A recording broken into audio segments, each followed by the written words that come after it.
we've been demonetized. My YouTube channel, Larry Elder Highlights, has been demonetized. They never tell you why. If you ever read The Trial by Kafka, that's what it's like.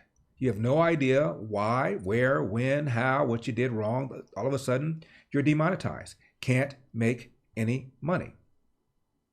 So I want you to know that you can go to epictv.com/Larry Elder to watch the shows that you can't watch on YouTube. Also, click on the description below and make a contribution. If you want to continue watching these shows without regard to whether or not YouTube might ban them, might restrict them, might bottle cap them, might restrict their availability, donate, click on the link below and send a donation. And you'll be sure to keep getting these shows. Also, click on the description below and make sure you're on our mailing list so that you always are aware of the YouTube videos that we put up. One of the many reasons why we have been demonetized is because we dared to suggest that the climate change alarmism is just that, alarmism. Here's what President Joe Biden said about climate change. Come here today with a message. As president, I have a responsibility to act with urgency and resolve when our nation faces clear and present dangers. To act with urgency and resolve. I think he said to act with emergency and resolve. Can we have that one again? Can you re-rack that puppy? Come here today with a message. As president, I have a responsibility to act with urgency and resolve. Urgency and urgency and resolve. I get it. All right. When our nation faces clear and present dangers.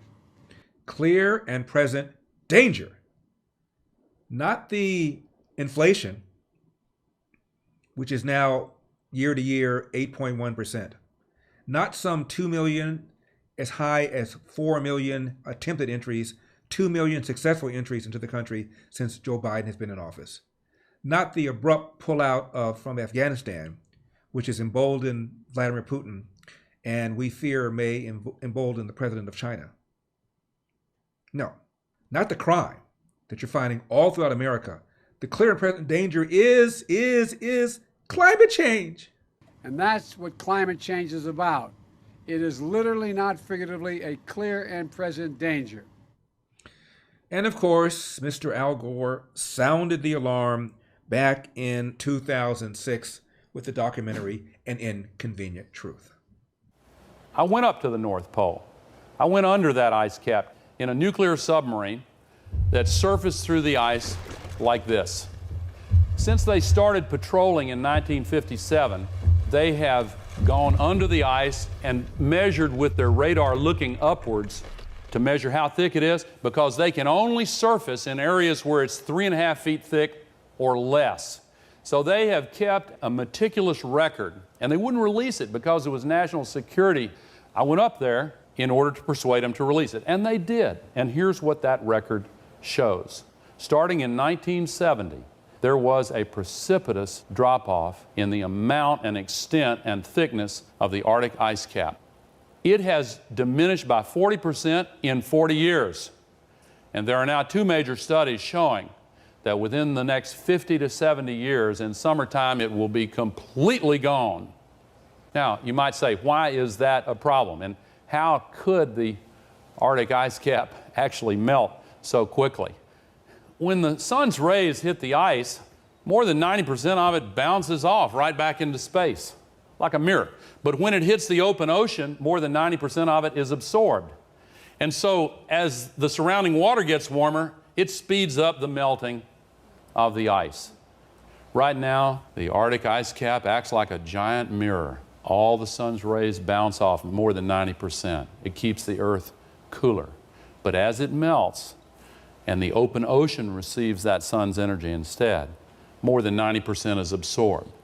So there is a faster buildup of heat here at the North Pole, in the Arctic Ocean, and the Arctic generally, than anywhere else on the planet.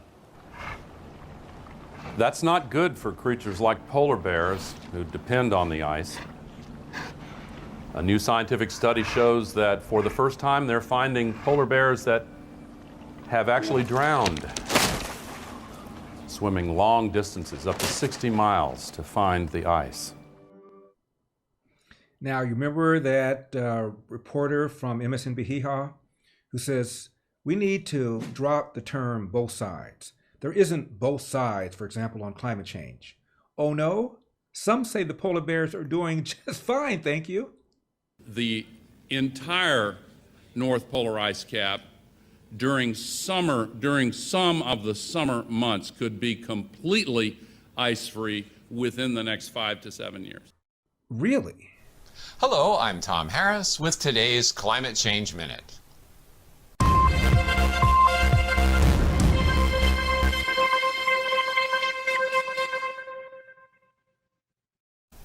Climate activists say that the polar bear is at risk due to climate change. This makes no sense. The bears are generally healthy throughout their range and reproducing well. According to zoologist Dr. Susan Crockford, polar bears number about 30,000 today, 3 times as many as in the 1960s. It turns out that the polar bear was designated at risk not because of real-world observations, but because of theoretical model forecasts of the future. In fact, the polar bear was the first species to be designated simply due to model forecasts. Yet polar bear biologists originally forecast that if sea ice retreated to the level it is actually at today, only 1/3 of the population would remain. Clearly, their models do not work. The polar bear is thriving. To learn more about this and other topics in climate change, please visit icsc-canada.com. Now, that gentleman is named Tom Harris. He's executive director of the International Climate Science Coalition. And he offers the following core principles.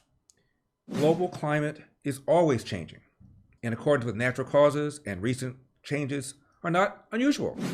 Number 2, science is rapidly evolving away from the view that humanity's emissions are a cause of dangerous climate change. 3, climate models used by the United Nations fail to reproduce past known climates without manipulation, and therefore they lack the scientific integrity needed for use in climate prediction. 4, the UN IPCC summary too often misrepresents the conclusions of their own scientific reports. Number 5, claims that consensus exists among climate experts are contradicted by thousands of independent scientists. 6, carbon dioxide itself is not a pollutant. It is a necessary reactant in plant and so essential for life on Earth. 7, research that identifies the sun as a major driver of global climate change must be taken more seriously. 8, global cooling has presented serious problems for human society and the environment throughout history, while global warming has generally been highly beneficial. Number 9, it is not possible to reliably predict how climate will change in the future beyond that certainty that multi-decadal warming and cooling trends and abrupt changes all will continue. Number 10, since science and observation have failed to substantiate the human-caused climate change hypothesis, it is premature to damage national economies by essentially force-feeding them to so-called renewables that are unreliable and far more costly. Now, there is an international study that debunks the climate emergency rhetoric. I want to ask you something. You know what this is, don't you? It's a MyPillow. And you know what you can do? You can go to MyPillow.com and use promo code ELDER, and there are over 100 products. I kid you not. Or make it even easier. Call the number on your screen. Make sure you use promo code ELDER. And it's not just pillows. Look how soft this guy is. It's not just pillows. They've got towels. And not only are the towels great looking, and not only do they come in different colors, but they actually work. They are absorbent. How often do you go to the towel store and you see towels that look good, they're fluffy, you take them home and they don't absorb the water? Well, MyPillow found that out, scoured the country, and found a company with proprietary technology to make towels that actually work. Also, there's the MyPillow slippers. Very soft, very comfortable, not quite like a foot massage, but close to it. And then there are the MyPillow towels. Giza Dream bed sheets. Don't forget those. Finest cotton in the world. I sleep on one every single night. So my pillows, my slippers, my towels. There's also the mattress topper, and the towels come in a bunch of different sizes. And please, don't forget the sheets. Use promo code ELDER, mypillow.com, promo code ELDER, or call the number on your screen. There is an international study that debunks the climate emergency rhetoric. Watch this. We have our fair share of natural disasters in this country, and you'd think that we'd also have a pretty good understanding of how severe natural disasters have been in history. But all we hear in recent years is that whatever disaster we face, whether we have drought, bushfires, heavy rain, flooding or cyclones, people instantly say, we've never seen anything like this before. What was the most used word during the bushfires? Unprecedented. And it's broken all records. It's climate change. And I've got to say, as a trained sceptic, I always wonder whether they say that from proper research, history into the areas where the bushfires or floods have occurred, or just from gut feel. We may have found the answer to that this weekend. An international study by a group of Italian researchers has found that no evidence of a climate emergency in the records to date. No evidence. No evidence? The study analysed data from heat, drought, floods, hurricanes, tornadoes, and ecosystem productivity and could not plot a trend either up or down. Now, these authors are not climate deniers. Could not plot a trend up or down. And most importantly, they're not climate change deniers. They're climate change alarmists deniers. In fact, they say we should prepare for a possible increase in disasters and do not say that no action should be taken on climate change. They're not deniers, but they stated fearing a climate emergency without this being supported by data means altering the framework of priorities with negative effects that could prove deleterious to our ability to face the challenges of the future.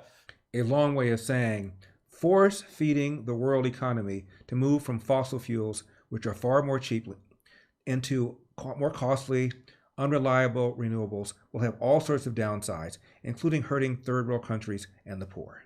Squandering natural and human resources in an economically difficult context. So they're basically saying, be careful you don't squander human resources, like maybe billions of dollars a year in lost coal and gas revenue, like billions of dollars a year building an entire network of underground transmission cables to enable unreliable renewables to hook up to the national energy grid. And maybe they also mean the billions we're about to spend on green projects and the subsidies that they need to exist.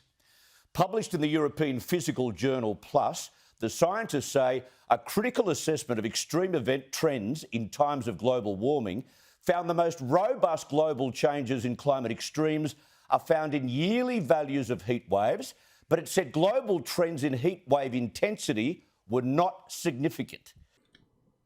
Global trends in heat wave intensity not significant.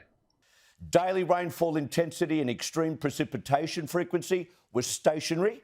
Tropical cyclones show a substantial temporal invariance, as do tornadoes. No pickup in the frequency or intensity in hurricanes or in tornadoes. But we're told the opposite. The impact of warming on surface and wind speed remained unclear. In other words, there is no clear upward trend in extreme weather events. And while every fear-mongering greenie is saying, we've never seen flooding like we have in recent years, the report has found the complete opposite. It states, although evidence of an increase in total annual precipitation is observed on a global level, corresponding evidence for increases in flooding remains elusive, and a long list of studies shows little or no evidence of increased flood magnitudes, with some studies finding more evidence of decreases than increases. But Joe Biden says climate change represents a clear and present danger. And surely Joe Biden, who graduated last in his class in law school, well, second to the last, and the other guy died, so they made him last, knows far more about this than, say, this gentleman. So much for climate warming killing people already, as we're told in these climate conferences. These are scientists, not green evangelists, thank goodness, who have found no evidence of that.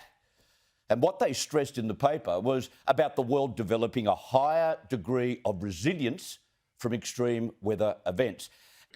The world is far more resilient than people think. People like Bjorn Lomborg, the economist, says that we'll adapt. He's not a climate change denier either. But Joe Biden tells us that climate change represents a clear and present danger. Could I have that cut again, number 3? Come here today with a message. As president, I have a responsibility to act with urgency and resolve when our nation faces clear and present dangers. And that's what climate change is about. It is literally, not figuratively, a clear and present danger. Now, as for the melting glaciers that Al Gore discussed in An Inconvenient Truth, here's what the Wall Street Journal said about it.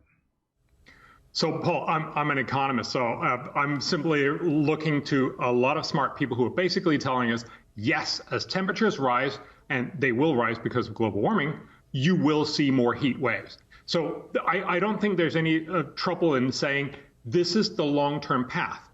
But, and this is what I really try to say, this is a very one-sided kind of information. First of all, you need to recognize that in many countries, despite more heat deaths are actually going down because we know how to fix these things. It's not rocket science. You get people air conditioning, you get them better heat plans, you get them better forecasting. We also know a lot of other ways to make cities cooler, like, for instance, paint the rooftops or the asphalt surfaces in light colors, or include water features and greenery, and it all draws down the temperature, and it actually saves more people. So, for instance, in Spain, despite them seeing more and more heat, they've actually seen dramatically reduced levels of heat deaths because people know how to survive. And then the last bit, of course, is this is only one of the 2 extreme temperature problems. So there's a problem with too much heat, and that's absolutely true. There's also a problem with too much cold, and that's a much bigger problem almost everywhere on the planet. So globally, it actually means that about 500,000 people die from too much heat every year, but 4.5 million people die because of too much cold. And interestingly, over the last 20 years, as temperatures have risen, you've seen the number of people die from heat increase by about 116,000 people, but you've seen the number of people die from cold decrease by 283,000 people. So many more people have actually been saved by the temperature increases. Again, we need to know all of these facts. You think Biden cares about all these facts? No, as far as Biden is concerned, climate change represents a clear and present danger. We know Gavin Newsom here in California feels the same way, which is why he has now banned the sale of gasoline-powered cars effective 2035. Hope you enjoyed that video. The full show is available to watch right now on Epoch TV. Just click the link in the description below to learn more, because we've got a country to save.